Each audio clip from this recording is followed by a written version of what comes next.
What's that white on my foliage? Is it a fungus? That's what gardeners want to know. It's also the topic of our 2-minute pest. Celeste and I have been out hunting and we didn't have to go far to find good old T-scale. Good old T-scale hits certain plants, doesn't it? It's a pest of certain plants, and one of them is a camellia. That's what you've got. And if you're growing camellias, you're going to have some T-scale. Guaranteed. I think when the camellias came in the 1800s, the T-scale came with it. The first thing I think you see is this yellowing on the upper side of the leaf, and then as it progresses, you would turn it over and see what's on the Look at all that stuff, that black and kind of brown actually, and white and there. white just covered. Look at that, isn't that covered heavy?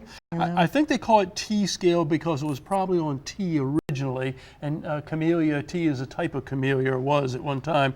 And then what they're doing is sucking the juices out. That's why you got that yellow on top piercing, there. sucking mouth parts. Yes, that's right. And I've got it on the Burford holly here, but if you turn it over, you don't see as much of the yellowing, very little yellowing, if at all. And this is just kind of starting out. If I just turn them over, there we go.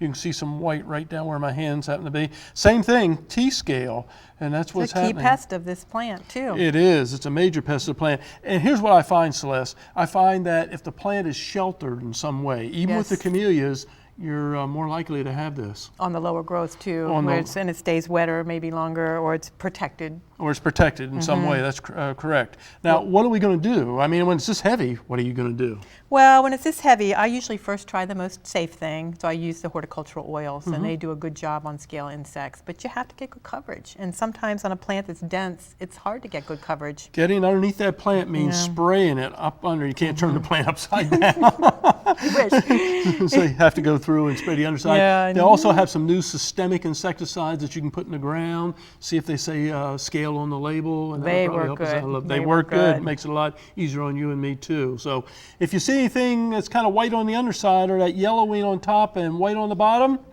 I bet it's T-scale. And if you don't know what it is, take it to your extension service. But this is one that we do need to control.